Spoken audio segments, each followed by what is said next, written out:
अगर आप इस मीटर को गौर से देखें तो ये जो रेड वाला पॉइंट जो होता है ना कॉर्नर पे, ये चेंज होता है, ये वेरिएशन आती है, लेकिन लोगों को अभी तक इस बात का सही तरीके से अंदाज़ा ही नहीं है।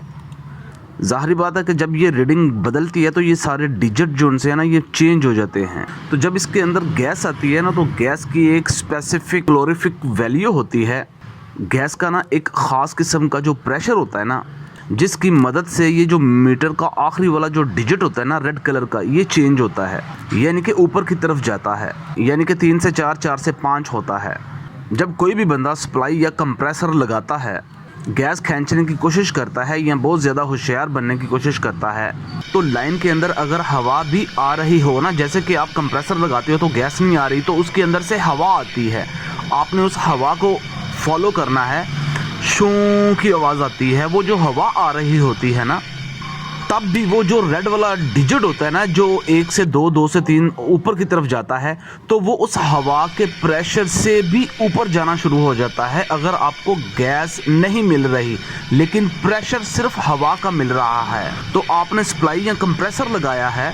देखिए, मैं अभी आपको एक डेमोन्स्ट्रेशन कर दिखाता हूँ कि ये जो नेचुरल हवा आ रही होती है विदाउट आप सप्लाई के या विदाउट कंप्रेसर के, जब आप गैस को चला रहे होते हैं, तो अगर उसके अंदर से अगर हवा आ रही है तो आप उस हवा से मीटर आपका मूव नहीं करेगा, ना वो चलेगा। मैं आपको अभी दिखाता हूँ। ये देखें, आपके सामने ये रुका हुआ है, लेकिन हवा आ रही है विदाउट सप्लाई के, विदाउट कंप्रेसर के, और ये आप देख सकते हो चूल्हा भी ऑन है, ये हवा आ रही है क्योंकि इसमें सिर्फ हवा आ रही है और हवा के प्रेशर से रीडिंग चेंज नहीं होती।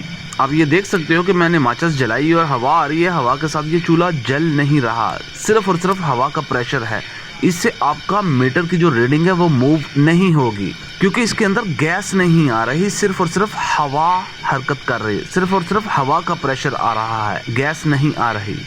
जब भी मैं सप्लाई लगाकर, कंप्रेसर लगाकर इस गैस को खींचने की कोशिश करूंगा तो इस हवा के अंदर गैस भी आना शुरू हो जाएगी। तो वो जो मीटर की रीडिंग है और वो जो डिजिट का चेंज होना, यानी कि पलटी खाना, मूव करना, वो इतनी स्पीड से मूव करना शुरू कर देता है क्योंकि आपने कंप्रेसर या सप्लाई लगा ली है, लेकिन उसके अंदर जब आप कंप्रेसर लगाते हो, सप्लाई के साथ गैस खींचते हो, तो उसके अंदर गैस भी आएगी और आपकी जो मीटर की जो रीडिंग है वो इतनी फास्ट घूमना शुरू हो जाएगी कि आप समझोगे कि जी हमारा तो मीटर उसी हिसाब से चलेगा ना। उन्होंने इस तरीके का एक सिस्टम एक डेवलप कर दिया हुआ है कि अब आप बच नहीं सकते। पहले ये होता था ना कि कंप्रेसर लगाकर गैसें खींच लिया करते थे, तो वो घरों की चेकिंग करते थे तो कंप्रेसर नहीं, आप छुपा लिया करते थे।